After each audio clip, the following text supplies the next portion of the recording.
Hello, everyone, and inside today's Locked On Canadiens, a Jesperi Kotkaniemi buyout might be on the horizon, and we have a deep listener mailbag question.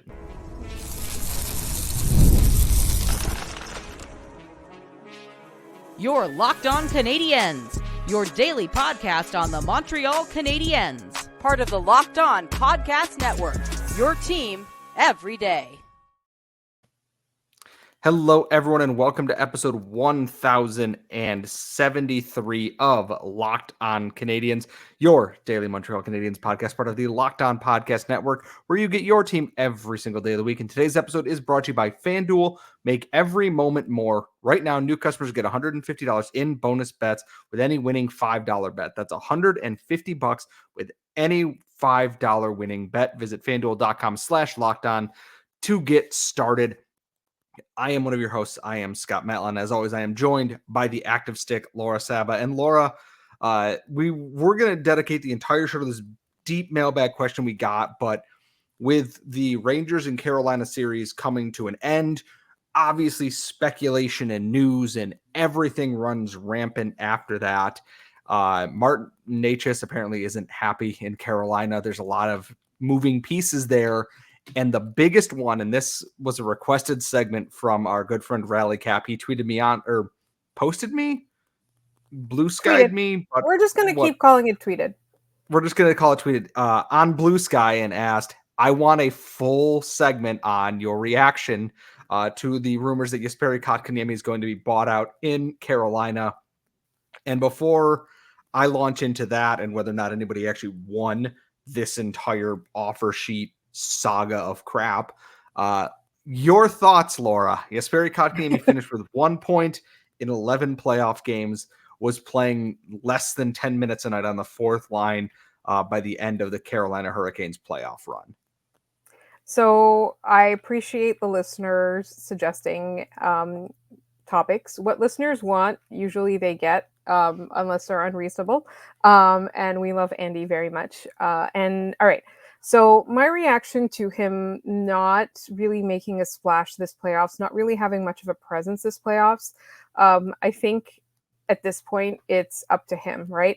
He's been on this team long enough that the coach will have given him multiple chances. Like, this is not a situation where the coach keeps giving him, keeps sort of benching him or et cetera, et cetera. Like, he's not performing to a standard that would involve him being present for more minutes than, let's say, 10 minutes a night or whatever. Like, he would not be relegated to that status if he had shown Rod Brind'Amour something. Like, for all of his like old school hockeyness, like Rod Brind'Amour does have forward thinking tactics and strategies and things like that. So like, from my perspective, the coach in this instance just didn't see enough in this player to play him more important minutes against an opponent like the Rangers in a situation where they were truly in a tough spot. And again, this is going to be yet another season where they have a second round exit. They do not perform to expectations. They have really, they're one of those teams where you like what they do in terms of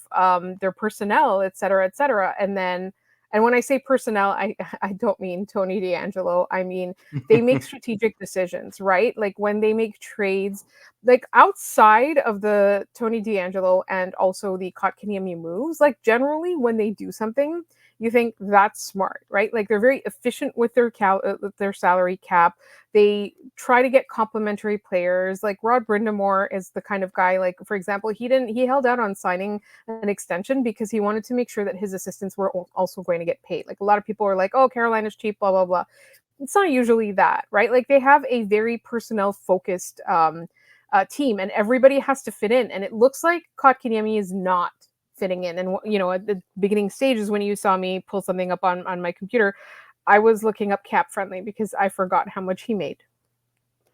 And here's the thing is, I'm looking at, like, he started off red hot, like, this season, like the first 2 weeks of the season, and then just zeros. And I'm watching his ice time plummet from, 15 and a half, 16, 17 minutes to, at the point when he stopped scoring, down to 12, 11, 11, under 14, 10, like 16 minutes, 11, 9 minutes, 9:58. Some bigger games in January, just the points weren't there. And I'm looking at his overall career now. And last year he was very good for Carolina last year, where it seemed like his new contract, which I believe is, and I should look this up on Cap Friendly as well, is long. He got that offer sheet 1 year that the Canadiens let him walk, and It's now until he's 2030. signed. He's Oh my signed until God. 2030. So he did sign an 8-year Yeah, extension then making worth under $5 million a year. 4.8 a year. And here's the thing is, it made sense that they bet on him continuing to grow within this organization. And that's an entirely fair bet. And then I look at his first year in Carolina, 29 points in 66 games. Better than, not quite as, probably a better pace than his first season in Montreal. And then it's just that dysfunction in the organization kind of cast him out. He wanted to go somewhere where he felt more, respected, and that he had the tools to reach his next level. And then 2 points in 14 playoff games, 7 in 15 playoff games, 1 in 11. And then just this year, nothing went right for him. And are they going to bank on him bouncing back? I think that's a fair ask, but at the same time, they have so many players that need to be re-signed on the Hurricanes that are you going to bank on a guy that you wanted to be your 2 or 3C not being able to do that now? And you're going to be losing a guy like Pesce, potentially someone like Martin Necas. What are you going to do with Jake Gensel, who you traded all these pieces for? They're in a cap crunch, and it was Elliot Friedman who speculated that a buyout isn't out of the possibility.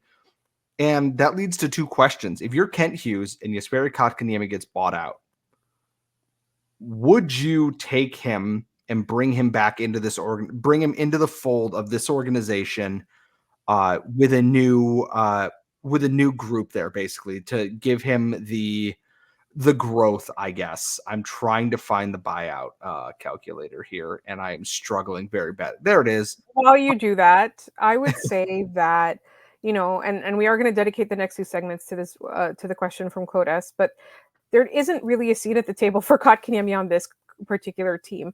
Like, what I often wonder is, what if all of that hadn't happened, right? Like, what if instead of signing that offer sheet, he had acknowledged that, both sides really needed to work hard to get back on track with his development, and he did the work, and the Montreal Canadiens gave him the tools. Instead, it became for want of a better word, a peeing contest. And it really, he's always going to be associated with that now. There was no way he was ever going to live up to that offer sheet. And I truly believe Carolina was just doing that to mess with the Montreal Canadiens cap situation. The $20, the extra $20 is absolutely part of that. Right. 100%. And that's the thing. It's like, they did not expect the Habs to say, all right, you can keep him. I'll take the draft picks. And it was 100% the correct decision in the Montreal Canadiens case. And, we've criticized Marc Bergevin a lot on this show. And I would still criticize the Canadiens overall for the way that Kotkaniemi's development went. But I still believe that was the right decision. Letting him walk was the right decision. And Carolina ended up with this player that they didn't even really need, right? There wasn't really a place for him. And then you're never going to live up to that. Like, your entire career is going to be contextualized by this drama.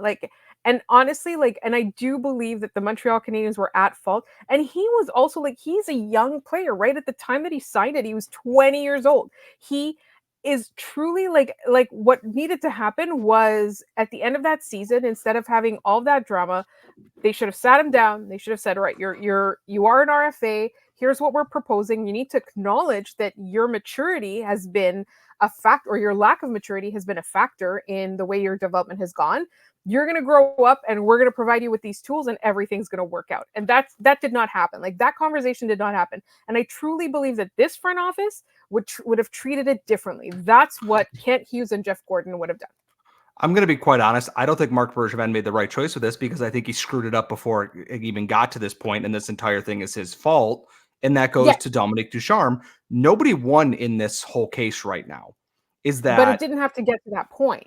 No, it didn't. And in the long term, it's and all respect to Christian Dvorak, is that he didn't help the Canadiens the way they needed to, because Marc Bergevin lost this guy, and then also lost Philip Deneau in this whole thing here, and I can replace both with Christian Dvorak, and that was not the case in this point. It's such a weird situation where both teams come off looking bad, And one of the winners in this is somehow the Winnipeg Jets, who got a really good second round pick out of this that the Canadiens traded to now Utah, and Utah to in a trade with LA and the LA to Winnipeg and all this other stuff. It's just a very weird situation across the board, in that if he were bought out and he's getting paid out a certain amount, I wouldn't say no in the circumstances of this new development staff here.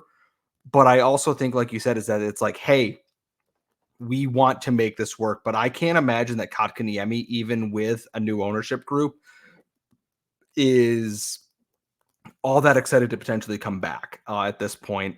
We do want to hear from you. Do you want to hear, what is your opinion on Kotkaniemi getting bought out? Tweet us at LO_Canadiens, lockedoncanadiens@gmail.com. We have a very big mailbag question to jump into, and we're going to get into that coming up next.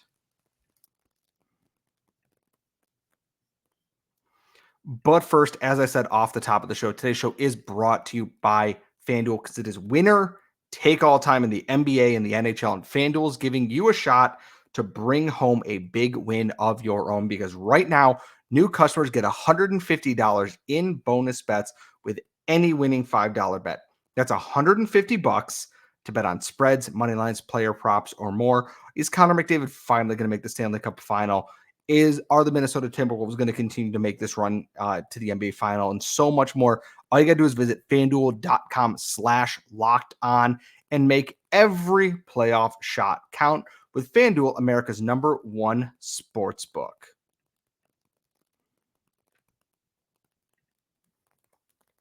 We are back here at Locked On Canadiens, and we got a lot of mailbag questions over the past weeks when I was on vacation, and with our prospect mailbag. We got a very long one from our friend Claude S. Sent to our email account. And I'm going to read this. We're going to have to break this up into 2 segments because there is so much to cover in this. Hi, guys. There is a French hockey expression that might be good fodder for debate. Dans le bon siège, in the right chair. Dans la bonne siège. Dans la bonne siège. Wow, I went straight. I did halfway decent until I got to that last word where I just went siege, because I don't speak very good French. I'd be very interested to know which current Habs players you feel are in the right chairs.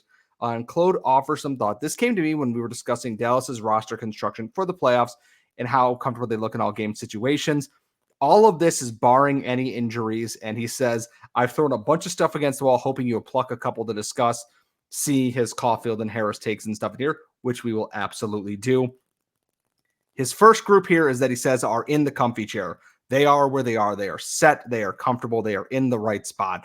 Nick Suzuki is a first-line center. Slavkovsky is a first-line winger. Kirby Dach is a number 2 center. Christian Dvorak is a number 3 center. Gallagher is a third-line winger. Jake Evans is a fourth-line center. Armia is a fourth-line winger.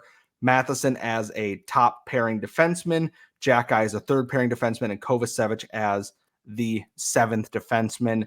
And there's the second group in here because I want to take some of these to include in this segment here. He calls it the beanbag chair. Easy to fall into, but hard to get out of. You might get stuck in this role. Caulfield, he thinks they need more physicality on the first line. Anderson, a power forward in name only. Alex Newhook, it's time to pick a chair and stick with it, whether he's a top winger or center, or if he's in the bottom 6 there. Gooley, good on the right side, great on the left. David Savard, 20 minutes a game is too much. And Struble, he still gets beat to his left side on the rush too often.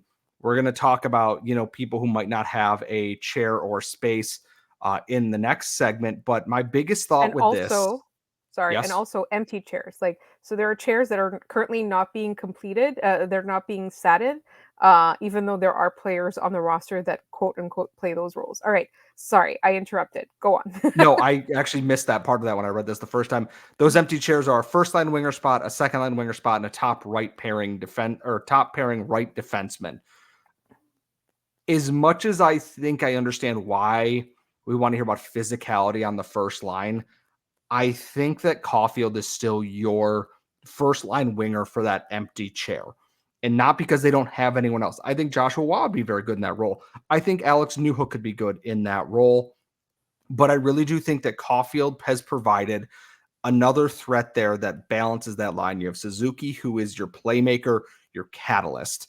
And you have Uri Slavkovsky now, who is winning battles on the boards and creating space and making himself a net front presence without becoming Brendan Gallagher, for lack of a better term.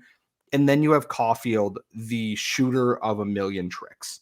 And yes, he's coming off shoulder surgery. Yes, he probably didn't have the same season we hoped he would have, but I definitely think he is going to be that guy. I absolutely believe that he is that guy on the first line there. And we saw this year, his playmaking developed. He didn't have to just be the shooter. You got a nice balanced line there. Everyone hit 20 plus goals this season on that first line, and Slavkovsky didn't score for almost half the season. It's a really impressive group there. Laura, I'm curious on your thoughts, whether or not Caulfield has earned that first line chair or not. So I think for me, like the way that I saw the question was not whether or not Cole Caulfield earned it, but whether that was the ideal chair for him, right? So it's two different things, because I do feel that Caulfield has earned that spot, but whether it's the right chair for him. So Claude's argument is about physicality, but we know, as you mentioned, so like Slavkovsky is pretty physical, and I think the more he matures in his game, the less reckless and more controlled and calculated he'll be with his physicality. And I think Nick Suzuki is really hard to push off the puck. He's really hard to separate from the puck, right? So I do see where Claude is coming from. And I also do think that, you know, he did mention second line winger as an empty chair. But for me, like, I am curious to see some extended time with Kirby Dach and Cole Caulfield, simply because I don't think that they have had enough of a chance to prove what they've got. And I think Kirby Dach has a lot more playmaking ability and creativity than usually than we expected. Not usually. I think he's getting credit for it now, but than we expected when he got here, right? So, and if we're saying we have a 1A, 1B situation, then Cole Caulfield as a top line winger should be able to play with either one, right? But again, like, this is a situation where I feel like he could sit comfortably in either chair, but what's the best chair for him?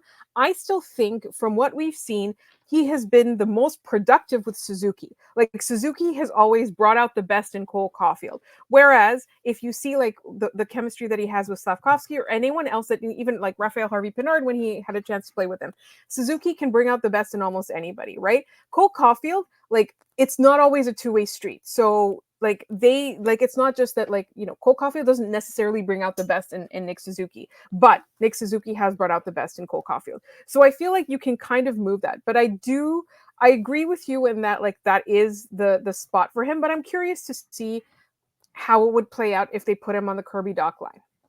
And that's the thing, is that because it says the second line winger is also one of the empty chairs, and Alex Newhook's in that beanbag chair. And I think last year, filling in as a second line center down the stretch due to injuries on the team, Newhook had a pretty solid end of the season after missing, 4 months worth of time with a high ankle sprain that usually robs players of some of their speed, which is part of his game there. And I think we saw at one point that Newhook and Dach in the preseason and the first game they played together were kind of clicking, and Slavkovsky kind of fit on that line there. And maybe that's Suzuki or Caulfield is coming down that line there, and maybe Newhook stays there. Then who do you put on the top line? Is it a Joshua Waugh? Is it, someone out of this draft class potentially? Because I don't see someone from the AHL at this point immediately snapping up into that spot, except maybe Joshua Waugh. So I look at this as, I'm keeping Caulfield in my first line chair, and with Newhook and Dach, I am sliding in Joshua Waugh there just to see what happens. I think he is an NHL player guaranteed. I don't know. We're going to see if he fits that kind of line, though, where Waugh's a very good playmaker. You have Newhook, who can move the puck with speed, and you have Dach and Waugh, who are very good at cycling and keeping those long, lengthy shifts there. I would almost say if Joel Armia can play this well too, and you don't want to give Joshua big minutes right away, you want to continue to acclimate him, you could do this, because we watched Armia play with Newhook down the stretch here, and he was outstanding. Joel Armia as a whole was very, very good, and he's in the he has him as a fourth line winger for their comfy chairs. Joel Armia as a fourth line winger is a luxury that the Canadiens will be lucky to have next season. I think very much that he could be along with Brendan Gallagher and Christian Dvorak, a really solid third line next season. And that gives you 3 lines of comfy chairs. And then the fourth line, we will talk about that in the next segment, unless you have any closing thoughts, Laura. Oh no, I was just gonna say, like, when you're saying army up on that, like that would not be his best chair, right? Like that would not be his comfy chair. That would be his temporary chair as we acclimate Joshua Roy. Like, and then so both players in those situations will be playing musical chairs. Yes, and you'll notice we didn't talk a lot about the defense, and we didn't talk a lot about the fourth line because those are in flux and lots of chairs, and some people are going to be missing out, and we're going to get into more of that coming up next. We are back here at Locked On Canadiens. We are finishing up with Claude's question about Montreal's, I'm calling this the musical chairs problem because as it says in the next segment, the music has stopped all of a sudden. There are no chairs left for a handful of players. Raphael Harvey-Pinard, why? Question mark. Pizzetta, a ton of heart, zero effectiveness. By the time he finishes his check, the puck is heading the other way. Jesse Ylönen oozes talent, but the hockey sense is lacking. Jordan Harris needs to play on the left side, but there isn't a left side spot for him. This is where things get complicated. We've talked ad nauseum that there are so many defensemen in the Canadiens organization that someone is going to go this offseason, whether we want them to or not. We know Mike Matheson is staying. We know David Savard would likely stay until the deadline. They really like him here. They like their veterans. Outside of that, and Lane Hudson and David Reinbacher, they're staying. Everybody else is up in the air at this point that we don't quite know what to expect from anything. And like we said, Jordan Harris seems like the easiest potential body to move because the Montreal Canadiens have a surplus of defensemen who can do similar things, but other teams don't have a Jordan Harris that we could see in the trade market here. And he might just lose his seat by the pure fact that he's good at a lot of things, does not stand out in any of them. Jordan Harris is just, I can plug and play you in any pairing and it'll work just fine. I might not notice anything that you're doing, but it'll be fine. There are teams that love that. And for Montreal, I'm wondering with this emergence of Jaden Struble and Lane Hudson and Reinbacher and Mailloux, et cetera, how big that window is for Jordan Harris to still make an impact right now. So again, I am on the record and I am very biased on this because I love Jordan Harris and that like my bias towards him often clouds my opinion of how this should go, right? I am of the opinion that they should trade David Savard, but I think, as you acknowledge, I don't think it's going to be happening. But at the same time, somebody said that it was really easy to trade defensemen, and I'm not necessarily sure that's true. It depends on what defenseman you're trading, right? And I think Jordan Harris at this point, like his chair is on another team. And I think that's the unfortunate truth of it is we like Jordan Harris, but when teams are looking like, hey, we need a middle pairing cheap guy who can penalty kill. Good. Who is he's good. Smart. Like, he fits that role, right? Sorry, I keep interrupting. And that's the thing is like he can be your third pairing guy and he can take defensive zone minutes. He can move the puck. He can help kill penalties and he plays smart. Teams have a need and a want for that. I haven't fully looked at all the underlying metrics because it's the off season and I'm not a nerd like that. But there are teams that would love a Jordan Harris that is, and I'm looking directly at Ottawa or not Ottawa. Ottawa needs a lot of things. I'm looking at Toronto and I'm looking at Boston where it's like, I'm looking at what your bottom pairing options were this year. And I went, Jordan Harris would probably pay on your top pair on some of these teams. That's how much better than some of these other guys are. There will be a demand for that. There will be a demand for David Savard because teams are going to be, they're going to see what Chris Tanev has done for Dallas. But like, we need that gritty shot blocking guy, ignoring all the other context with everything. But there's going to be an ask for that. There's been an ask for Arbor Jackeye, but Jordan Harris is the one that the return's not going to be massive at all. But at the same time, it presents him an opportunity. His best chair is on another team, more than likely, which now we're still looking for a top pairing right defenseman. I think if you put Matheson on the right, you can play whoever you want on the left side. It doesn't matter because Mike Matheson plays everywhere. He is not tethered to one spot of the ice. He will be here. He will be there. He will be at the other end of the ice, and you're wondering why you are alone, because that's what Mike Matheson does. If you shift Matheson to the right, I think you could play Gooley with him. I think you could play Lane Hudson with him. I think that you could give any number of people a shot in that spot and be fine. Because again, like we talked about in our 5-year series, we don't have, our expectation is not to make a playoff run next year. It is to show improvement towards that. And this will be part of that whole trek there, is finding out which of these prospect defensemen fits that role, which leaves us now the fourth line problem. Who's getting a seat next year and who is going to find a seat on the bus on waivers or to another team in a trade package at some point. I think Raphael Harvey-Pinard will be on this team again next year. I think he will very much be a fourth line staple next year with Jake Evans. I think this year is just injuries, and every bit of bad luck that could happen for him happened. He followed the Charles Hudon route of, here's my really good season in a year where we suck. And then next year, everything falls off between injuries and shooting luck and everything else.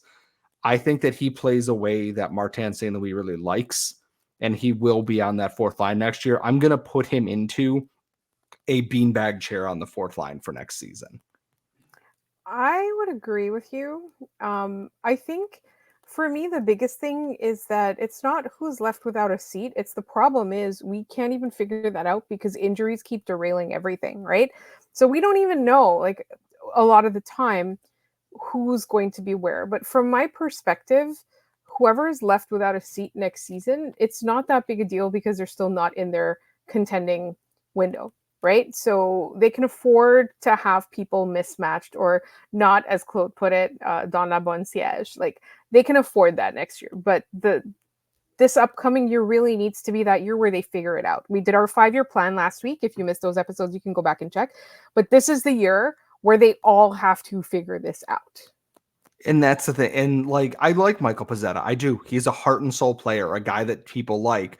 Is that, can he take some of his good assets? Then he's a physical player. He brings that edge that everyone in this fan base is screaming about half the time because they want Arbor Jackeye, but they want Arbor Jackeye on every pairing and on every line. Michael Pezzetta is a perfectly cromulent fourth line winger. It's reining in the penalties. Can he be a hard forechecking fourth line winger who can keep himself out of the box? Yes, he's going to get in fights. That's just a thing that he does. That's who he is. That's fine. Can you not take the late penalties, the slashes, the hooks? Can you do the little things like just getting the puck out of your zone? I think Raphael Harvey-Pinard can do that, and I know Jake Evans can do that. Can you be the winger that fits that? Jesse Ylönen struggled at that. This year also was just a completely mind-blowing year where it seems like nothing was clicking in his head there. And I don't know if that's just overthinking or pressure to perform or anything like that, but he wasn't quite where he needed to be. I wouldn't be surprised if he is traded or if they don't qualify him. I think some team will take a shot on his offensive talent and will potentially be very happy with that. A team looking for cheap bottom six talent will be all over someone like that. I think that there's still a player there, but as we progress further down this rebuilding line, eventually you can't keep going like, I'm waiting for this to show up. I'm waiting for this to show up. That bus is not coming at a certain point. And then you call an Uber and get out of the rain at that point. I want to see him take that step again, like we saw last year. Yes, Ylönen was a very effective middle six player. Did not happen this year. Maybe it was just an off year. Maybe it's between the ears. Who knows what it is? But I think that these are players who are tentatively staring at a seat pending their preseason performance. And I know that's months off. We're, 3.5 months from even having to worry about that. But I think that's where they kind of sit. And that doesn't include any of the guys in the AHL, who they draft, what they do in free agency. Like, I know Josh Anderson's name we didn't even talk about in here, but I don't think we need to say Josh Anderson has a seat, but it has a spring in it that's going to shoot him like Looney Tunes style out the roof to another team, hopefully this offseason. Laura, did you have any parting thoughts on our Montreal Musical Chairs situation here? I would be willing to part with some of my most prized possessions to get the Josh Anderson contract off this team. That would give them $14.5 million in cap space without even LTIRing Carey Price, for the record on that. That's a lot of money. That's a lot of money that they used to pay Tyler Toffoli to be that second line winger that they need. Who knows? Tyler, the world is a call us. mysterious place. If they sign Tyler Toffoli, I'm going to be inconsolably happy this offseason. They're not going to, but I can dream about it regardless. Just think about how annoying we would be, Scott, if that happened.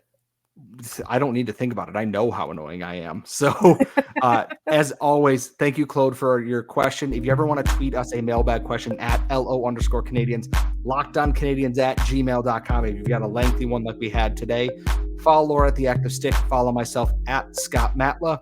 We will have a special guest on Wednesday night's episode. I will be at a Hozier concert, getting my bougie on and everything. As always, everyone, thank you so much for tuning in, and we will see you all next time.